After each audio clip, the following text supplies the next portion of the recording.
There is a place on this earth where the wind carries stories older than memory, where dunes rise so high they seem to swallow the horizon itself, and rivers of sand shift and breathe through valleys that have sheltered human life for tens of thousands of years.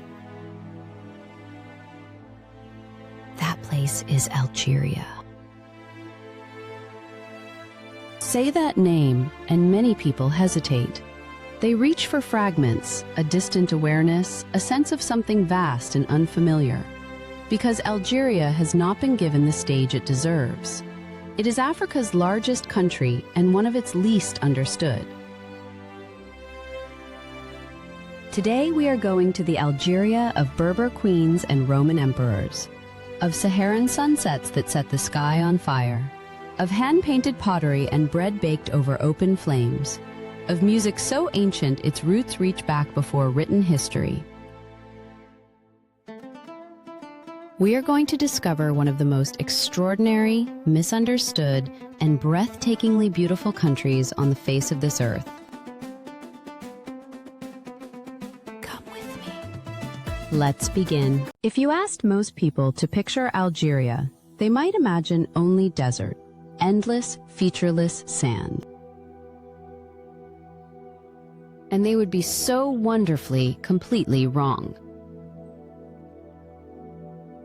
Algeria is Africa's largest country, stretching across nearly 2.4 million square kilometers, larger than Western Europe. In the north, the Tel Atlas Mountains run parallel to the coast, covered in cork oak forests and cedar groves. The coast itself stretches over 1,200 kilometers of Mediterranean shoreline, hidden coves, limestone cliffs, clear turquoise water. Then the land rises into the high plateaus, a vast semi-arid steppe of wide skies and copper light, where salt lakes appear like mirages. And beyond that, the Sahara. But not the Sahara of imagination. In the Ahaggar Mountains, ancient volcanic peaks rise nearly 3,000 meters from the desert floor. The Grand Erg, the Great Sand Sea, forms waves of dunes 300 meters high, and the Tassili Plateau is a world of eroded sandstone arches and canyons, its walls covered in art made 12,000 years ago. Algeria is not one landscape, it is 20, and each one will take your breath away in a different way. To understand Algeria, you first have to understand its place in the story of human civilization. This is not a young country in an old world. This is one of the oldest inhabited places on Earth. The Tassili Plateau in the southeast contains one of the most astonishing collections of prehistoric rock art anywhere on the planet. Tens of thousands of cave paintings, some dating back 12,000 years. They show hunters, herders, cattle, elephants, and figures dancing in elaborate ceremonial dress. They show a world that was, once, impossibly green. The Sahara, today the world's greatest desert, was once a place of lakes and grasslands and abundant life. The indigenous Berber people, who call themselves the Amazigh, meaning free people, established complex kingdoms across North Africa thousands of years ago. And then there's the figure of Dihya, known to history as Kahina, the prophetess. A Berber queen of the Ores Mountains, she led fierce resistance against the Arab conquest in the 7th century CE. She won battles. She burned cities rather than let them fall into enemy hands. She became a symbol of resistance so powerful that her memory is still invoked in Algeria today, 13 centuries later. A woman, a warrior, a queen. Remember her name. The Roman period left extraordinary marks on this land. The city of Timgad, founded by Emperor Trajan in 100 CE, is one of the best preserved Roman cities in the world. Its forum, theater, triumphal arch, and library still stand. Most people have never heard of it. Then came Islam, the Ottoman Empire, and in 1830, France. What followed was one of the most brutal colonial occupations in history, lasting over 130 years. The War of Independence, beginning in 1954, cost over 1 million Algerian lives. And on the 5th of July, 1962, Algeria was free. Through every invasion, every empire, every century of change, the people of Algeria remained resilient, complex, proud, and deeply, beautifully human.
We have barely scratched the surface.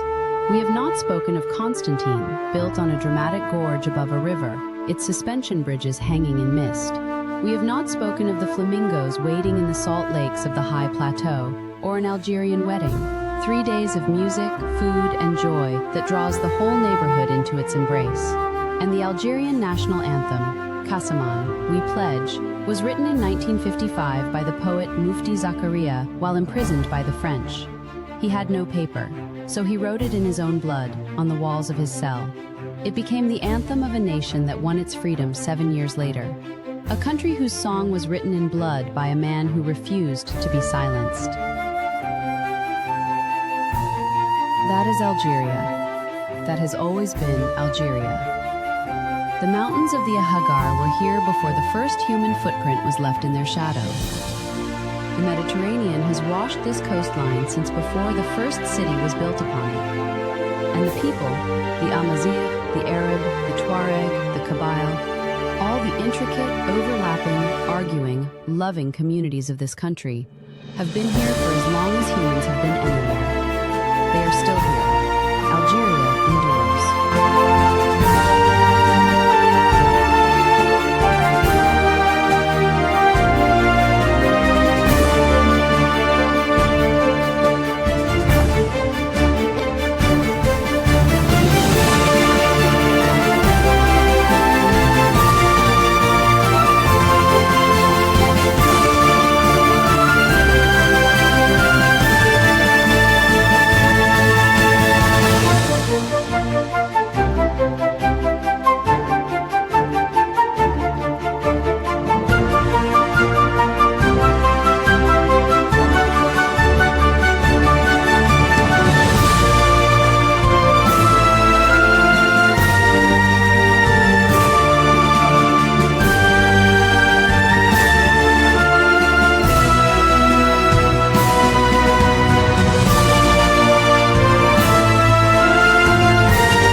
Algeria is not a museum.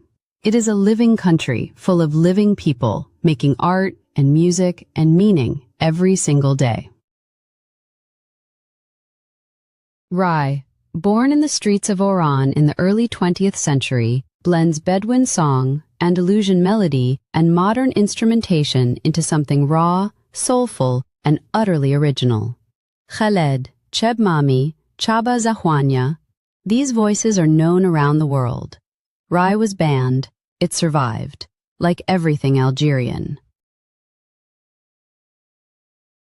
Algerian literature is one of the richest in the world, written in Arabic, French, and Tamazight, Berber. Assia Jabar, the first North African woman elected to the Académie Française, produced work of world historical importance. Albert Camus, born in Algeria in 1913, wrote with an ache for this land that runs through every page. The sun of Algeria blazes in The Stranger. The Sea of Tipasa shines in his essays. Carpet weaving, Berber pottery decorated with ancient geometric motifs, the indigo robes of the Tuareg, the elegant wrapped haik of the women of the north. These are not costumes. These are living traditions, worn by living people in a living country.